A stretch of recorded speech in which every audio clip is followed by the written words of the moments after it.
Good evening, I'm Dagan McDowell. And I'm Sean Duffy. Welcome to The Bottom Line. Let's get right to this.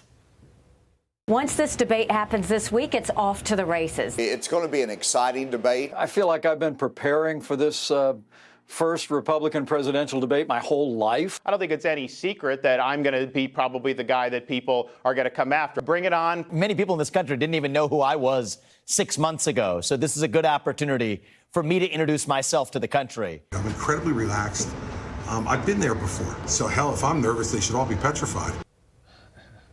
It's the first test for the 8 presidential hopefuls, and we are one day away. That's right, the first Republican debate tomorrow in Milwaukee, Wisconsin, the greatest state. It's going to be on Fox News. The candidates are gearing up for a fight. So what can we expect? Florida Governor Ron DeSantis and Vivek Ramaswamy sharing center stage, with the rest of the contenders filing down and out. This is a big moment to make a big impact with voters. So who's going to take the first shot? Let's bring in Fox News contributor, townhall.com political editor, host of the Guy Benson Show. Guy Benson, live from Milwaukee, and Maslansky and Partners president and pollster Lee Carter. Great to see you both. Guy, Vivek has made it to right center stage by being everywhere all the time. And he's, even with his videos of him playing tennis shirtless, he's kind of getting a little Beto O'Rourke, in my opinion. How do you see him? Well, he's definitely silver-tongued. He's smooth. He's a good talker. The question is, does he have the experience and the positions that undergird a principled candidate? And he's new at this. He's a political novice, and I think a lot of the attention on him will be, to his credit, a result of the fact that he has moved up in the polls. But I think the key here in Wisconsin, and Sean, I've had some cheese already, some beer later perhaps, what will voters think of this? This is what I'm most excited about. We in the media and the political class and the consultants and the pollsters, we all play a role. We've all had our say. We're looking for certain storylines. After the debate tonight, and actually during the debate, I should say tomorrow night, I'm going to be with a group of Wisconsin voters, with Americans for Prosperity, some conservative grassroots folks who actually live here, who vote in one of the most important swing states in the country. I know sort of what I might say leading up to the debate and what my expectations are, what I'm looking for, but I want to hear in real time, listen to them, what they're seeing, what they're experiencing, because a lot of the time there's a big disconnect between the DC, New York media and people here in places like Wisconsin, which is why I'm excited to have that opportunity with AFP tomorrow night, and I'll report back what I hear. So, Guy, I hope you're having not just cheese, but cheese curds. Yes, deep-fried cheese curds Even is I where know it's that. at. So do not leave without having With those. the ranch dressing. Yeah, okay, you got it. You're right. So, Lee, first of all, I'm watching Vivek, who I respect him a lot. You should never play tennis without a shirt if you're running for president. I'm going to put that out there on the table. But I want to talk about momentum. So we've seen Ron DeSantis fall about 10 points in the polls, and Vivek Ramaswamy is up about 7, 8, 9 points in the polls. How much does momentum play into tomorrow night's debate?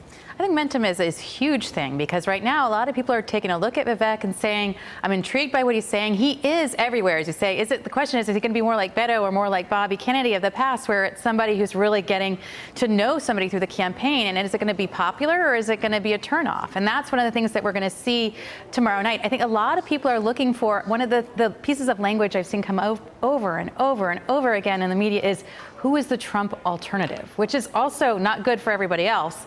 But that you're being compared to Trump. But the question really is, who's going to take that place? Who is the person that can do that? Vivek is right up there with momentum.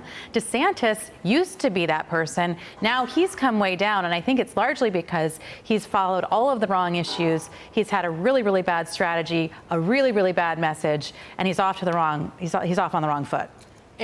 Vivek has also set himself up for attacks because he started talking about Israel and withdrawing most of the aid by, I think it's 2028. He's made some other comments. He said to Martha McCallum, he said, oh, well, the media, they take it out of context. And you can't really say that on the debate stage. That's not going to fly. You're going to get hammered. Yeah, there's no doubt about that. He's sparring with a lot of journalists right now. He did it on CNN as well, and it's getting a lot of attention. I'm not sure it's going to get him a lot of likes or a lot of votes.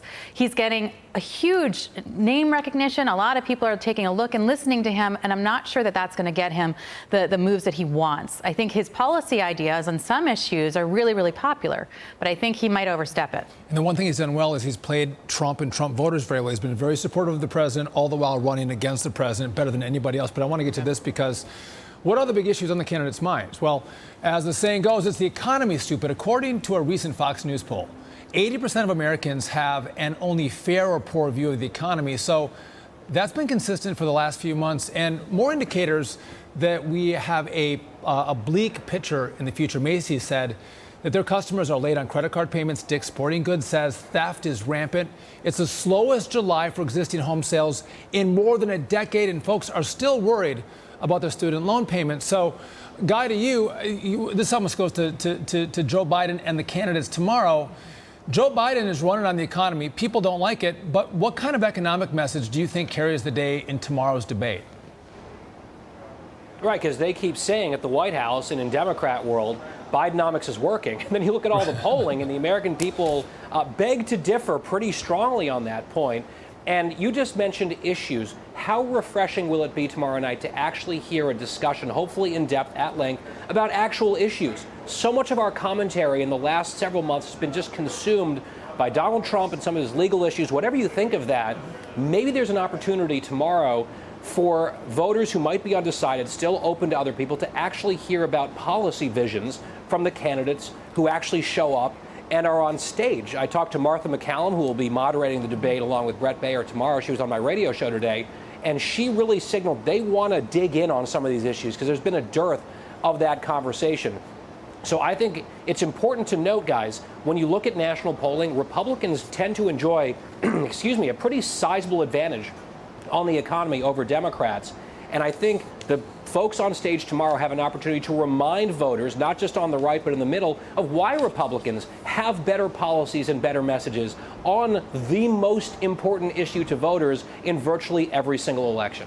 Well, they did not elucidate that during the midterms, Guy, on the final word, because it was words, not sentences, to quote Kellyanne Conway. Yeah, I mean, it didn't work in the midterms, but I think that the difference right now is that people can say, did you feel better 4 years ago than you do today?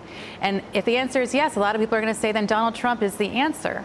And so what has to happen on this debate stage is the Republicans up there can't just paint a picture of how bad it is if Democrats in power. They need to paint a picture of how good it's going to be if they are there and how much better it would be if they are there than if Donald Trump were there. It's an issue that's really important. The second issue Republicans have to get in front of is women. That is the biggest issue I think that they're going to be facing. One quick point. Guy said he would love and voters would love to have a policy conversation. I would too. But what gets replayed? It's the attack lines, the one-liners. It's like when you run ads, you don't see ads that run on policy. They're attack ads against their opponents. I think we're going to see some of that tomorrow night as well. The one-liners that get replayed over and over again. Guy Benson, Lee Carter, thank you both for joining us. We appreciate it. Thank you. Great to see both of you. Thank you. Who's going to cut the cheese? debt? No. Sorry, I was thinking of the cheese curds. That's what I meant. Okay, that did not come out right. The cheese curds. Go ahead, Dagan. No, we can talk about this tomorrow, Sean. I'm just going to move on.